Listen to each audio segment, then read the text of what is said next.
Hey guys, this is Naren Zaid with the Hammer Bros, and I'm bringing you Game 3 of the Comic Zone May tournament.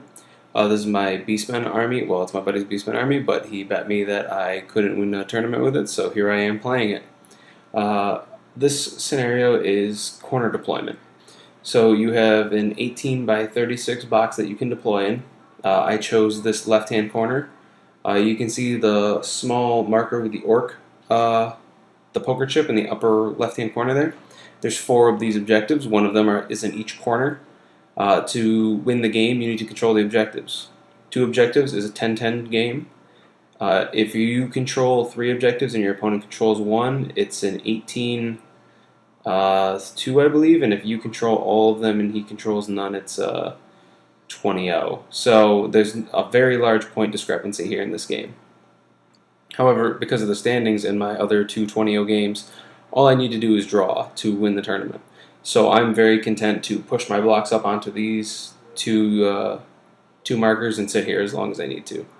So you can see I have a couple pork rockets on the right there. I have my 2 units of harpies hiding behind this big piece of impassable terrain. I have my bunker and a bunch of units of gores that I'm just going to push straight up towards that objective marker. And here's my opponent's deployment. He's playing Empire. You can see here in the far right there, he's got a unit of knights, cannon there, a bunch of great swords with his level 4 life caster in it. He's got a unit of handgunners right there with a Hellblaster volley gun on the hill, a unit of 3 demis, and a steam tank. So he doesn't have a lot to really come at me and break my steadfast, and due to him having a lot of high armor saves and my ability to throw at Mindrazor, he's having a hard. He can't really commit to me. So it's going to be a very. We're both going to play very cautiously. So, and because he's at the top table, if he draws, he gets second. So he doesn't really want to try and come at me and, possibly lose the game and then drop out of, finishing top 2 and getting prize money. So our game is very, very cautious. So you can see my movement up here. I push up. I was so far away I didn't have anything to cast.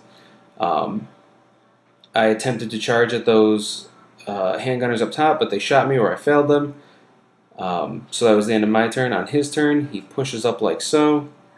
You can see the demis up top and the steam tank coming at me.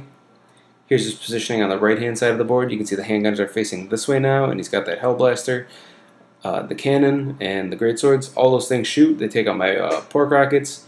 He isn't in range for anything, so I believe he goes to cast Throne, and I dispel it. We go to my turn, and I move up like so.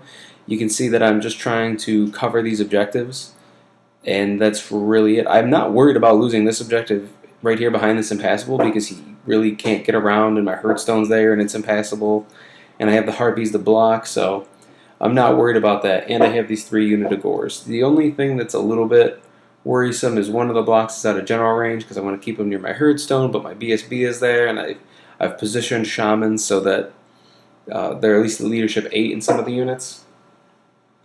But I'm really not too worried about taking a panic check. So during my magic phase, I cast Spirit Leech, and I get it off, and I do 2 wounds to one of his demis, and I don't have any shooting to speak of, so then we go to his turn. Oh, and here's one of the units of Harpies that I moved up over there, because I'm trying to get around him and take out his cannon. So this is how he moves. You can see he repositions his greatswords like so. My Harpies are still there, but he's going to push up and pretty much ignore them because there's not a lot he can do about it. He's not going to chase Harpies around. He's not going to be able to stop them from charging. You can see the 2 wounds on the demi there. He positions his cannon. He's going to try and take a cannon shot at my BSB. I make my lookout sir on that. During his magic phase, he dwellers that unit of Harpies. I lose like 3 or 4, and I fail my panic check, so they're going to go off the board. We go to my turn, and this is how I reposition. I flip these guys over here into Horde, and I move my block here, and I put my Deathcaster in that unit that's in the front there. I'm going to try to throw a Purple Sun at his steam tank and just Death Snipe his demis, which you can see have moved back because he wants to heal them up, because again, he doesn't want to commit and lose his stuff either. Oh, and I continually keep my guys out of Hellblaster range, so I'm not taking any shots yet. And then we go to his turn. You can see his movement here. He's backed up a little bit. Steam Tank goes up a little bit. He's repositioned the great swords like so. The cannon is going to take some shots at characters, but again, not be able to really see anything. His magic is too far away to really do anything. I believe he cast Flesh to Stone on his demis, and I let that go because there's really nothing that I'm worried about besides Dwellers. And there's the positioning on his knights. So he's holding 2 objectives, and I'm holding 2 objectives. And then we go to my turn. Now what am I showing here? This is just him repositioning his block. Nothing big here. On my turn, I push up a little bit. I'm going to just take this objective here on top of 5 and sit right on top of it and not do much besides that. During the magic phase, I attempt to Spirit Leech his cannon. He dispels it. I didn't get a very good phase this round, so none of my magic's really consequential. And again, I don't have any shooting. So then we go to his turn. He positions like so, which is just really the same. I mean, he doesn't really have anything to do for himself either. So we go to magic, and he gets thrown off. You can see that there. I believe he tries to cast Dwellers. I stop it. In his shooting, he actually takes out a couple of my Gores. I had a couple. He moved his handgunners last round, I believe, and I moved them into range. So we go to my turn. You can see I pop up, so I cover the objective with my Horde unit. I'm in range of the Hellblaster now, and the handgunners, and the Steam Tank, obviously. So we go to my magic phase. I try to Spirit Leech the Hellblaster, I believe, and we roll, and he outrolls me, so there's nothing there. I try to cast Doom and Darkness on his demis, and that does not go off either. So we go to the shooting phase. I don't shoot. So we move on to his turn. On his turn, he is going to generate a whole bunch of steam points, and he's going to ram them into my unit of Gores. His thought here is he wants to just kill a bunch of guys and hopefully make me break with the impact hit. He does 1 die on the impact hits, gets in, and then he has 3 to do the steam gun to hopefully, win combat res. Anyway, he hits me, and that's that. He doesn't move up very much again because he needs to hold the objective, so his caster's kind of stuck back there. So any magic he does is inconsequential, and now he can't shoot because he's charged me with the Hellblaster and the handgunner, so there's no shooting to speak of. We go to the close combat phase, and the Steam Tank does a couple wounds. I don't do anything to it, so I reform. This is my movement now. You can see I've reformed into a bus formation, so I will be steadfast longer, and I move my other unit in a bus formation up there.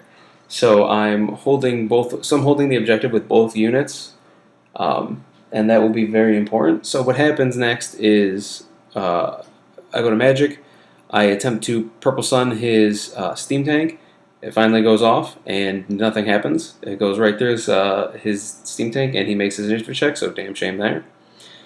We go to close combat. I'm not able to do anything to him. He's not able to do anything to me. I win. He's unbreakable. On his turn, though, he doesn't have any charges. But what does happen is he does shoot a whole bunch on this bunker right here in the right with my BSB and my Deathcaster. What happens is I fail my leadership twice on a rerollable 9, and I run 3 inches. That's what this is showing.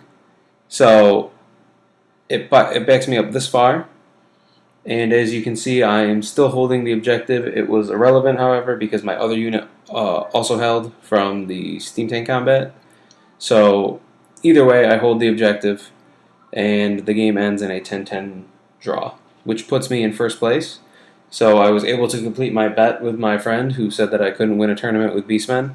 With Beastmen, it's about playing 120 bodies, and they have hatred with their Primal Fury ability, and throwing 6 dice at Mindraiser. And I mean, death is never bad, so there's always something that you can Spirit Leech or Purple Sun or Doom and Darkness or something like that. So really, it's just magic abuse because you're able to get 4 dice or 3 dice of extra power dice a phase, sometimes 5, and then you get a good purple sun off, and you're back up to a 12 dice magic phase.